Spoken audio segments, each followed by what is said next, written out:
in the Bangsamoro Autonomous Region of Coastal Mindoro. I have to mention about this thing because it has relevance to the candidates of the President for the Senate. President Rodrigo Duterte has left two important legacies to the people of this country.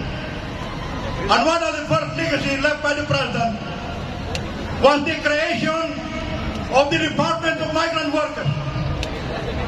The second legacy left by the President Duterte, was the creation of the Bangsamoro Autonomous Region of Coastal Mindoro. Hindi, papunta pa lang sila.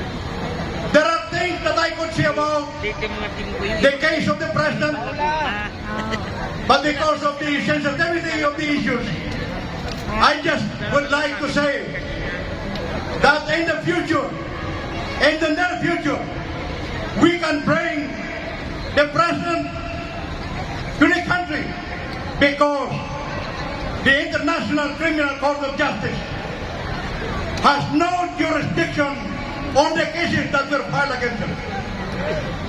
Even the People's Republic of China had said that the ICC should concentrate on its secondary jurisdiction because it has no primary jurisdiction over all the cases that were filed against President Rodrigo Roa Duterte.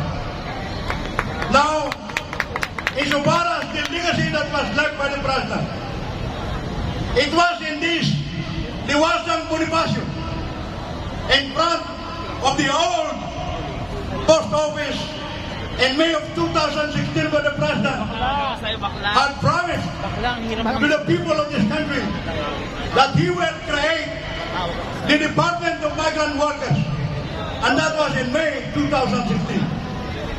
So in December of 2021, the President had signed into law the Department of Migrant Workers.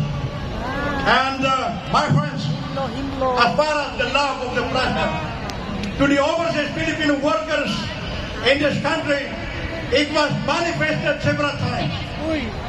There was a time when there were more than 11,000 stranded Filipino workers in Saudi Arabia. And the President sent a complete delegation to Saudi Arabia to solve the problem. There was a time when there were 3 Filipino technicians who were kidnapped in Libya.